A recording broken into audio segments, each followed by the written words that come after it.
Baik, kita bicara tentang apresiasi prosa fiksi, ya. Kemarin kita udah bicara angkatan, dari angkatan Balai Pustaka sampai terakhir angkatan 80-an. Ya. Jadi Balai Pustaka, Pujangga Baru, masa Jepang, masa angkatan 45, angkatan 66, masa angkatan 80-an. Ya. Dan uniknya 80-an itu dalam teori, dalam kritik sastra itu tidak disebutkan angkatannya 80-an. Tapi sastrawan tahun 80-an mengatakan bahwa sudah selayaknya ada namanya angkatan 80-an. Karena pada masa 80-an itu kalau Anda baca, Anda cari sastra 80-an itu, khususnya karya fiksi, itu terjadi perubahan. Kemarin kan saya katakan begini,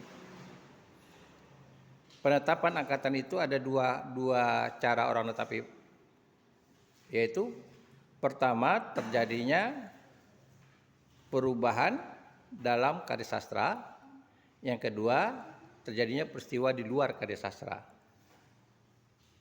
Ya, nah Balai Pustaka itu terjadinya didahului di luar karya sastra, di bentuk komisi. Tapi setelah itu karena ada ketentuan yang terbit dalam karya sastra itu, akhirnya orang melihat ada ciri khasnya dalam karya sastra, yaitu romantis, ya, karya romantis, karena tema-temanya berkaitan dengan daerah, adat istiadat, dan adat istiadat itu keterkaitannya pertentangan adat dengan agama, dan itu dilihat itu dari versi, ya, yang ada di adat kita itu yang matrilineal. Matrilineal itu artinya garis adat itu dihitung dari garis keturunan ibu. Yang ada itu di Sumatera Barat, Minangkabau. Kalau sekarang tuh ada dua, Sumatera Barat dan sebagian Jambi, kampung saya. Jadi Sumatera Barat itu termasuk pesisir selatan, ya, kalau ada daerah tahu di pesisir selatan, dan sebahagian Kerinci. Kerinci itu anehnya daerah saya itu dia menggunakan dua adat. Perbatasan ke Sumbar dia menggunakan adat matrilineal, tapi perbatasan dengan Bengkulu dia menggunakan adat patrilineal. Jadi satu kabupaten menggunakan dua adat.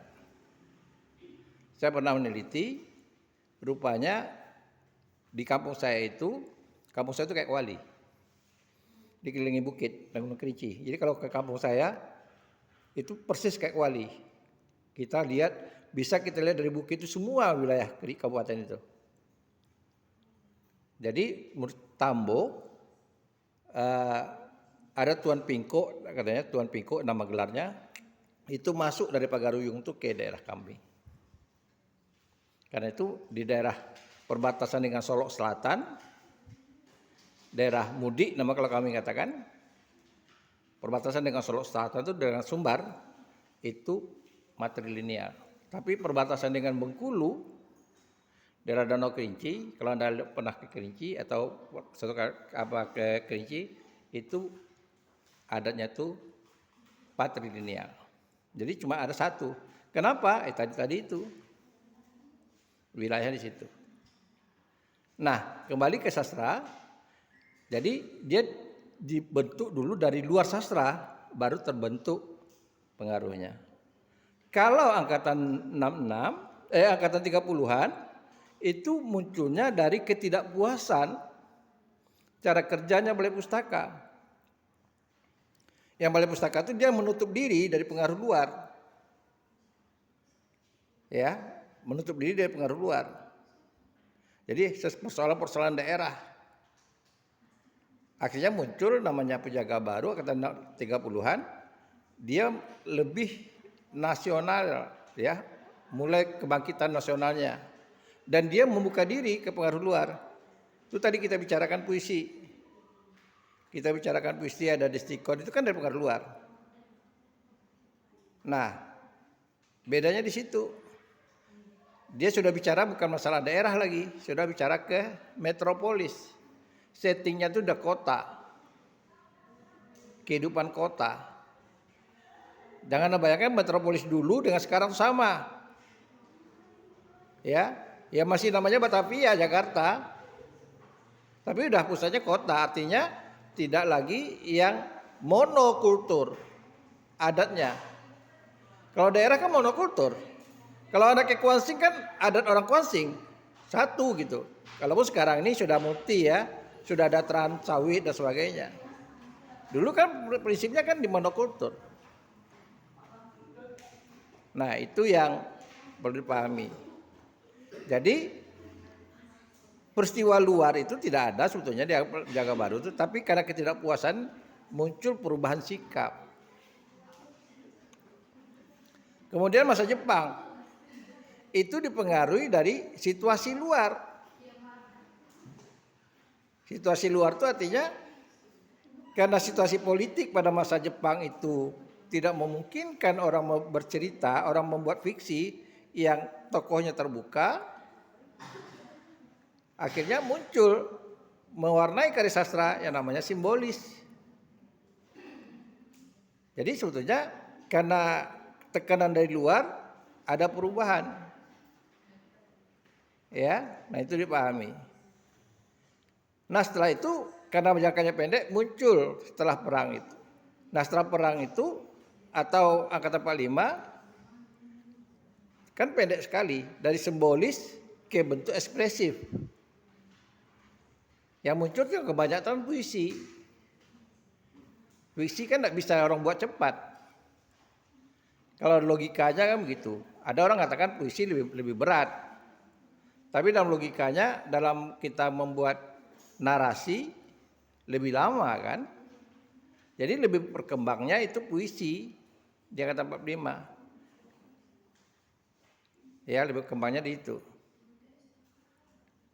Karena dia waktunya dekat, karena itu Rosian Anwar merasa itu perlu digabungkan aja jadi Angkatan 45. Jadi kalau Anda baca versi yang saya katakan simbolis, atau Angkatan 45 itu sebetulnya pandangan Rosian Anwar. Tapi kalau Abe Yasin dia pisahkan. Angkatan 45, masa Jepang gitu. Paham? Ini saudara mereview nih. Karena sebagian dari serapan tadi kita sedang mereview. Lalu muncul Angkatan 66. Angkatan 66 tadi saya bicarakan minggu lalu pada pertemuan kita yang ke-8. Sebenarnya tidak ada peristiwa dalam karya sastra. Yang ada peristiwa politik. Ya. Tapi kepedulian sastrawan pada masa itu mendokumentasikan, kalau kita lihat teori sastra mimetik, ya, bahwa menganggap bahwa karya sastra itu rekaman dari peristiwa itu. Jadi pada masa itu karya sastra itu sebetulnya merekam peristiwa Angkatan 66. Habib Yasin yang membuat Angkatan 66 itu. Di Rosian juga kita tidak jumpai namanya Angkatan 66. Karena Rosian lebih berpatokan pada perubahan karya sastra. Habib Yasin tidak memadukan baik ada perubahan karya sastra dan maupun peristiwa yang ditandai dengan peristiwa di luar karya sastra. Jadi Angkatan 66 itu ditandai dengan di luar karya sastra. Ya. Nah, muncul yang saya katakan tidak ada dalam kritik sastra, muncul Angkatan 80-an. Angkatan 80-an itu orang mengamati, kritikus mengamati, tidak ada peristiwa di luar sastra sebetulnya. Ya. Yang ada itu adalah terjadinya perubahan, munculnya prinsip tadi sudah kita puncaknya 66, orang mulai merindukan daerah. Kembali ke pola balai pustaka. Tapi di polanya itu digambarkan tetap perpaduan balai pustaka dan Pujangga Baru, settingnya kota, tapi dia menggunakan dialog-dialog daerah. Itu saya katakan kepada Anda tuh Umar Khayyam. di cerpen. Dia sudah menggunakan dialog-dialog Jawa. Kata-kata ndoro, kalau Anda ada jumpa, nanti Anda bisa ndoro kan itu kan dialog Jawa. Karena Umar Khayyam itu dia berasal dari Jogja, orang Jawa. Termasuk Burung-burung Manyar, Y.B. Mangudwijaya. Dua karya itu yang kental. Ya, bagian-bagian dari dialog yang kita gunakan, yang kita jumpai dialog Jawa itu. Jadi baru sampai 80-an ya. Saya tertinggal sedikit. Kalau yang 66 tadi itu di luar karya sastra itu karena ada tekanan politik. Kita mengenal di sastra itu ada namanya manifest kebudayaan. Kita tahu waktu itu kan ada partai namanya PKI. PKI itu punya wadah di bidang seni namanya Lekra, Lembaga Kesenian Rakyat. Salah satu pentolannya itu si Pengarang Bumi Manusia. Siapa Pengarang Bumi Manusia? Pramudia Anantatur, lupa saya kadang-kadang. Pramudia Anantatur. Ya. Jadi Pram ini salah satu tokohnya. Nah, karena sudah diperalat sastra itu sebagai bentuk jadi propaganda, sastrawan Indonesia ada korbannya, salah satu diantaranya adalah Hamka. Jadi mereka ini protes ke pemerintah Soekarno, dibuatlah surat pernyataan, itu namanya dikenal dengan namanya Manifest Kebudayaan, Manikebu. Jadi kalau Anda baca ada buku nanti Manifest Kebudayaan itu peristiwa tahun 60-an. Puncaknya 66 menjatuhkan Orde Lama, muncullah Orde Baru pimpinan Soeharto. Ya. Dan peristiwa politik yang sama terjadi 98, yaitu kita mengenal namanya jatuhnya Orde Baru, munculnya namanya Orde Reformasi. Ada karya sastra pada waktu itu, ada, cuma tidak juga mengalami perubahan. Nah, 98 itu muncul, sebetulnya orang sudah mengatakan muncul angkatan baru namanya tahun 80-an. Jadi 80-an itu yaitu karena orang melihat ada perubahan. Tadi kan saya katakan tadi, bilang cerpen, ada dialog itu, kemudian ada perubahan pandangan orang terhadap unsur intrinsik dalam karya fiksi. Ya. Tambah lagi unsur yang berkaitan dengan bahasa. Jadi tahun 80-an tuh mulai erosi kata susastra itu. Karena para sastrawan kita sudah mengadopsi bahasa filsafat. Kan sampai di situ kan ya bicaraan kita. Nah, kali ini saya katakan kita bicara tentang angkatan 90-an. Angkatan 90-an. Angkatan 90-an itu artinya dari 90-an sampai ke 2000-an. Nah, peristiwa politik yang saya katakan tadi terjadi gerakan tahun 98 bukan tidak ada terjadinya karya sastra mewarnai itu. Tapi sudah diwarnai, sudah didahulukan oleh munculnya Ayu Utami. Ya. Jadi sebelum reformasi sudah muncul namanya Ayu Utami tahun 90-an, awal 90-an. Ayu Utami itu, kenapa Ayu Utami itu jadi catatan sejarah dalam perkembangan fiksi Indonesia? Dia mengubah posisi tokoh wanita, tokoh perempuan dalam karya fiksi. Tokoh perempuan pada karya fiksi selama ini dijadikan objek, ya, objek cerita, sasaran cerita, objek itu sasarannya. Tapi Ayu Utami memposisikan sebagai subjek. Anda tidak akan paham kalau tidak baca karyanya. Jadi persepsi orang terhadap tokoh wanita itu sudah berubah. Tidak hanya sebagai objek, tapi bagi Ayu Utami bisa sebagai subjek. Nah, itu perubahannya. Jadi kalau dikatakan tentang teori feminim itu kesetaraan gender, dalam perilaku ada kesetaraan gendernya dilakukan oleh Ayu Tami. Nyatanya perempuan juga bisa jadi pelaku. Bisa jadi pelaku. Nah, jadi ditandai dari Ayu Utami itu perubahan, saya katakan kenapa muncul ide tentang angkatan 90-an. Setelah itu sampai angkatan 2000-an muncul yang lebih fenomenal itu namanya Laskar Pelangi. Laskar Pelangi itu yang ibaratnya yang sudah memulai karya sastra itu mendunia. Sastra Indonesia, karya fiksi Indonesia itu mendunia. Kenapa mendunia? Satu-satunya karya sastra yang diterjemahkan 24 bahasa itu Laskar Pelangi. Jadi Laskar Pelangi itu sudah diterjemahkan 24 bahasa. Karya itu. Artinya apa? Sudah menyebar dia. Ya, kita melihat novel Harry Potter. Paling kan hanya beberapa bahasa. Kenapa kita bisa tahu? Ya karena ada terjemahnya bahasa Indonesia. Pernah baca novel Harry Potter? Pernah? Tebalnya seperti kamus. Segini tebalnya, walaupun bukunya kecil, ukurannya kecil. Minimalis. Saya pernah melihat seorang perempuan, belia, membaca itu, saya lihat rambutnya udah beruban. Ya di bandara. Jadi dia asik membaca novel Harry Potter. Kayaknya anaknya pembaca, saya bilang. Usia-usia SMA. Situ saya tahu melihat novel aslinya Harry Potter itu. Tebal.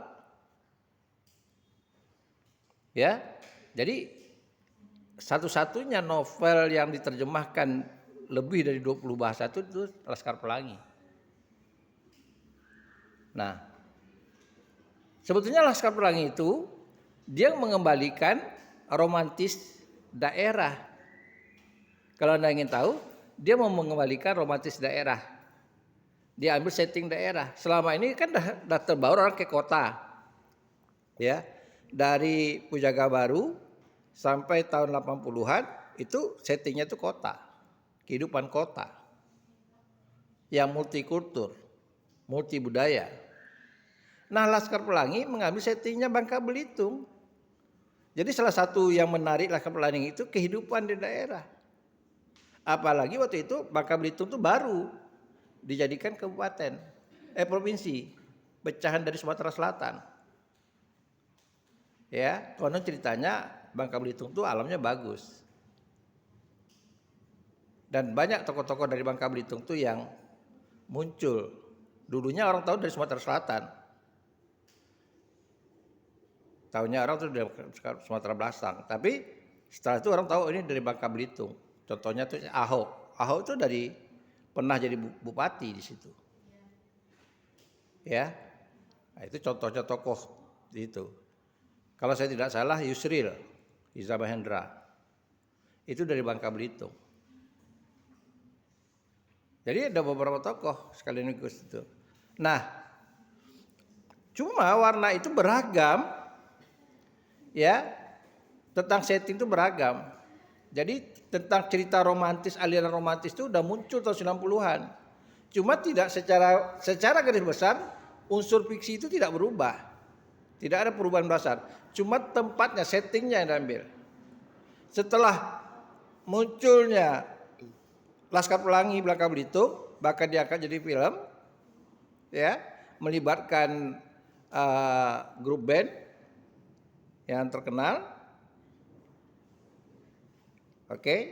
grup band Niji, kayak itu. Nah, muncul karya-karya baru, salah satu diantaranya yang produktif itu Terelie, yang mengambil settingnya ke luar negeri.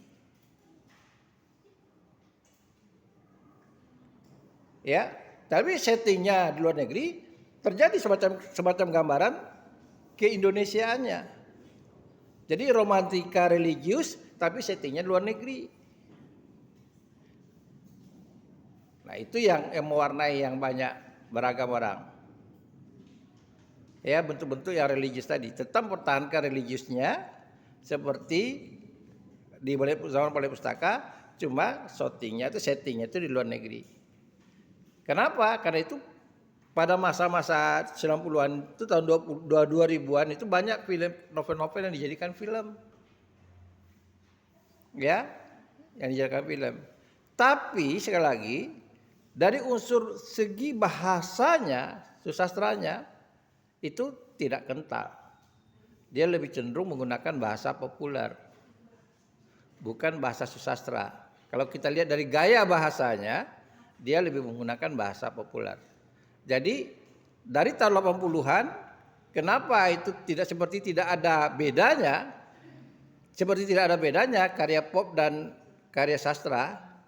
Karena tadi masuknya bahasa filsafat itu dekat dengan bahasa sastra, dan orang sudah sulit membedakan karya sastra itu dengan karya pop. Sulitnya di situ. Yang mendasar, sekali lagi dijemput, minta maaf. Yang mendasar sekali lagi itu berkaitan dengan seks. Anda baca nanti ada buku seks sastra kita. Itu satu-satunya yang bisa membedakan antara karya pop dengan karya sastra. Dalam hal memandang seks. Di sastra itu dia tidak mengeksploitasi seks, tapi di karya pop dia mengeksploitasi seks. Oke, sampai di sini dulu, saya mohon maaf. Saya oleh anak karena saya mengantar ibu berobat. Sampai di sini dulu, mohon maaf sekali lagi. Assalamualaikum warahmatullahi wabarakatuh.